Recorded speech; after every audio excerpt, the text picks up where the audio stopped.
Hi hello నమస్తే, ఎలా ఉన్నారు? బాగున్నారా? మీరు బాగుండాలని మనస్ఫూర్తిగా కోరుకుంటున్నాను. అందరూ బాగుండాలి, అందులో నేను ఉండాలండి. ఈరోజు వచ్చేసి ఆదివారం అయితే ఈరోజు పొద్దున్నే అయితే మా వాళ్ళైతే మొలకైతే తీసేస్తున్నారు. ఆ రోజు మేము డ్రమ్ములో నానబెట్టాం కదండి, ఆ డ్రమ్ములో నుంచి నానబెట్టిన వడ్లన్నీ తీసి ఇలాగైతే పక్కనైతే ఒక ప్లేస్లో అయితే మొత్తం అలాగా పక్కనైతే పరిచాం కదా. తర్వాత అయితే ఇదంతా వడ్లన్నీ మొలకలు వచ్చినాయి. ఇంకా మొలకొచ్చిన వడ్లనల్లా ఈరోజు అంతా తీసుకుపోయి పొలంలో ఒక చోట అయితే చల్లాలండి. అందుకోసమని మేమైతే మొత్తం మొలకంతా తీసేస్తున్నాము. చాలా బాగా అయితే వచ్చింది, తెల్లగా చాలా. ఒక్కొక్క చోట అయితే మల్లెపూలలాగా తెల్లగా అయితే ఉంది, మరి కొన్ని చోట్ల అయితే కొంచెం కొంచెం అయితే ఉంది మొలక. ఇంకా మేమైతే మొలకొత్తిన వడ్లనన్నిటినల్లా ఇలా తీసేసి మొత్తం మనమైతే సంచులోకి ఎత్తాలి. ఇంకా మా వాళ్ళు అయితే చేస్తున్నారు కదా. ఈడ మా వాళ్ళు చేసే పని అయితే ఒకసారి మీరు వీడియోలో చూడొచ్చు. ఇలా మనము మొలకనైతే మొత్తం ఇలా సంచులకు అయితే ఎత్తుతున్నాం కదా. మా తమ్ముడు భార్య మా నాన్న అయితే ఇక్కడ మొలకైతే ఎత్తుతున్నారు. మొత్తం మొలకొచ్చిన వడ్లు మొత్తము ఇవన్నీ సంచులకు ఒక 3-4 సంచులు అయితే తెచ్చిపెట్టారండి. ఆ సంచులన్నిటిని ట్రాక్టర్లో అయితే వేసుకొని పొలం దగ్గరికి అయితే వెళ్ళి అక్కడైతే పొలం దగ్గర ఒక చేనులో కొంచెం కయ్య అయితే కొట్టించిన తర్వాత ఈ మొలకనంతా అక్కడైతే చల్లుతారండి. ఆ తర్వాత మనకైతే వరి నారు వస్తుంది. ఆ తర్వాత అయితే నాటేసుకోవడానికి చాలా ఈజీగా అయితే ఉంటుంది. మా వాళ్ళైతే మొత్తం చాట్లో నుంచి ఇలా సంచులోకి అయితే ఎత్తుతున్నారు చూడండి. రైతుల కష్టం మామూలుగా ఉండదండి, చాలా కష్టపడుతూ ఉంటారు రాత్రనక పగలనక. ఇలాగైతే ప్రతిసారి మా వాళ్ళు అయితే మొలక అయితే చల్లడం అయితే జరుగుతుంది. ఏటేటైతే మేము ఇలాగే చేస్తామండి, ప్రతి సంవత్సరం ఇలాగే అయితే చేస్తూ ఉంటాము. ఫస్ట్ మనమైతే వడ్లు అయితే కొనుక్కొచ్చుకున్న తర్వాత వాటినంతా ఇలాగ డ్రమ్ముల్లో నానబెట్టిన తర్వాత నైట్ అంతా నానిన తర్వాత మార్నింగ్ వచ్చేసి మనం ఇట్లా అంతా ఒక ప్లేస్లో అయితే పరిచేస్తాం కదా. అది 2 days కల్లా మనం బాగా వాటర్ అయితే కొట్టాలి. వేడి నీళ్ళు మా వాళ్ళు వేడి నీళ్ళు ప్లస్ చల్ల నీళ్ళు 2 కొడతారు.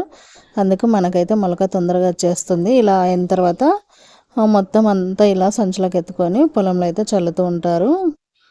తర్వాతనే మేమంతా అది నారంతా పెరికిచ్చిన తర్వాత మనమైతే నాటైతే వేపిస్తుంటాము. చాలా బాగా నాట్లు అయితే వేస్తారండి. మా సైడ్ అయితే ఎక్కువగా ఈ మధ్య అయితే బీహార్ నాట్లు అయితే వేస్తున్నారు. చాలా అంటే బీహార్ నాట్లు అంటే బీహార్ వాళ్ళు వచ్చి ఇక్కడైతే నాట్లు వేస్తుంటారు. చాలా చక్కగా వేస్తారండి. పంటలు కూడా చాలా బాగా అయితే మనకు దిగుబడి కూడా ఎక్కువ వస్తుంది. మేమైతే నంద్యాల సాన వడ్లు అయితే ఇలాగైతే మొలకైతే పోసామండి. మేము ఒక 5-6 ఏళ్ళ నుంచి నంద్యాల సాన వడ్లే పండిస్తున్నామండి. వాటికి మా ఊరు బాగా బయట రాష్ట్రాల నుంచి వచ్చే కూలీలతో మొత్తం అంతా సందడిగా ఉండేదండి. ఎక్కడ చూసినా బీహార్ స్టేట్ వాళ్ళు, అలాగే పశ్చిమ బెంగాల్, యూపీ వాళ్ళు ఇలాగైతే ఒక్కొక్క స్టేట్ నుంచి కొంతమంది అయితే కొన్ని గ్రూపులుగా వస్తారండి. వీళ్ళనంతా కొంతమంది అయితే తీసుకొని వస్తారు ఏజెంట్లు. చాలా బాగా నాట్లు అయితే వేస్తారు. అసలు వాళ్ళు వేసే నాట్లకు మనం వేసే నాట్లకు చాలా డిఫరెన్స్ అయితే ఉంటుంది. వాళ్ళు వేసే నాట్లకు దిగుబడి కూడా ఎక్కువ వస్తుందని అంటుంటారు. రైతులు చెప్పిన మాటనండి ఇది, నా సొంతంగా అయితే నేను చెప్పట్లేదు. వరి పంటను పండించే క్రమంలో చాలా దశలు అయితే ఉంటాయండి. ఇలాగా మనము ఫస్ట్ మొలక అంతా ఇలాగ చేసిన తర్వాత సంచులలోకి ఎత్తుకున్న తర్వాత అయితే పొలంలో చల్లుతారని చెప్పాను కదా. అలా చల్లిన మొలక మొత్తము, వరి మొలక మొత్తము ఒక 25 రోజుల నుంచి 30 రోజుల్లోపు మనకంతా చిన్న చిన్న వరి మొలకలు అయితే వచ్చేస్తాయండి. మనం అది నాటు వేసుకోవడానికి సిద్ధంగా అయితే ఉంటుంది.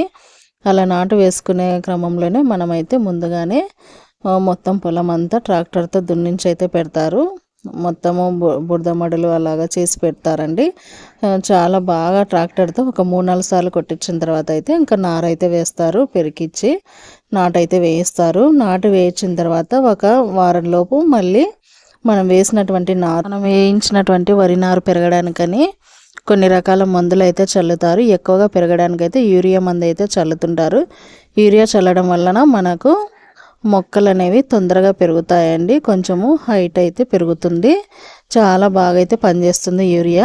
చల్లించిన కొద్ది రోజులకైతే మనకు పొలంలో ఏమైనా కలుపు ఉందేమని ఒకసారి పొలం అంతా తిరిగి చెక్ చేసుకున్న తర్వాత మరి కొంతమంది కూలీలను పిలిపించి పొలంలో అయితే వరిలో ఉన్నటువంటి కలుపు అయితే తీయిస్తారండి. ఈ మధ్య కాలంలో కలుపులు పడడం అనేది కూడా చాలా తగ్గింది. ఎందుకంటే రసాయన ఎరువులు ఎక్కువ చల్లుతున్నారు కదా, అందుకోసమని. పూర్వం అయితే మన వాళ్ళైతే ఎక్కువగా మన పెద్దలు అయితే పశువుల పేడను ఎక్కువగా ఎరువుగా చల్లే వాళ్ళంట. అప్పుడైతే చాలా ఆర్గానిక్గా పండించే వాళ్ళు. ఇప్పుడు ప్రతిదానికి మందులు అయితే కొడుతున్నారు కదా. అందుకేనేమో అప్పుడు తిన్న ఫుడ్కి ఇప్పుడు తినే ఫుడ్కి చాలా డిఫరెన్స్ ఉంది. అప్పుడు వాళ్ళు చాలా స్ట్రాంగ్గా ఉంటారండి. ఇప్పుడు వాళ్ళు మాత్రము ఏ చిన్న రోగం వచ్చినా కూడా తట్టుకునే స్థితిలో అయితే ఉండరు. చిన్న రోగానికైనా బలహీన పడుతూ ఉంటారు.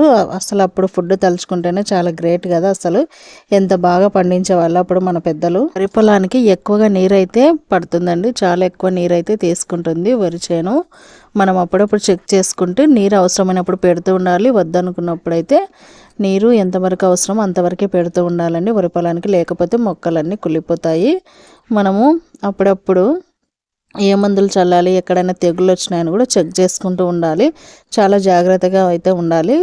ఈ వరి అనేది 4 నెలలకు ఒకసారి అయితే పంట అయితే వస్తుంది. మామూలుగా అయితే మా ఊర్లో అయితే 2 కార్లు అయితే పండిస్తారండి ప్రతి రైతు. మా ఊర్లో అయితే ఒకప్పుడు మైసూర్ సోనా వడ్లు అయితే చాలా ఎక్కువగా పండించేవాళ్ళంట. ఇప్పుడు అవైతే దొరకడమే లేదండి. ఇప్పుడు ఎక్కువగా అందరూ కర్నూలు సోనా, నంద్యాల సోనా, లైన్లు, షుగర్లెస్ ఇలాగైతే కొన్ని రకాల వడ్ల రకాలు అయితే పండిస్తున్నారు. ఎక్కువ ఏ దిగుబడి అయితే వస్తుందో ఆ పంటనైతే ఎక్కువగా మా ఊరు గ్రామ ప్రజలు అయితే వేస్తున్నారండి. వాళ్ళు సంచులకు పోసినటువంటి వడ్లన్నీ ఇలాగా ఒక్కొక్క సంచి అయితే మూతగట్ల అయితే కడుతున్నారు కదా. ఇలాగ కట్టిన వడ్ల సంచులన్నీ ఇంకా ట్రాక్టర్లో వేసుకోవడమే ఆలస్యం అండి. ఇంకా ట్రాక్టర్ వస్తే మొత్తం ట్రాక్టర్ మీద వేసుకొని పొలాల్లో అయితే చల్లాలి. బీహార్ వాళ్ళు వేసే నాటు చాలా బాగుంటుందండి. వాళ్ళు వరి కర్రలు 2 పెడతారు, 2 లేక 3 పెడతారు. అయినా కూడా చాలా చక్కగా వరి అయితే పండుతుందండి. దిగుబడి కూడా చాలా బాగా వస్తుంది.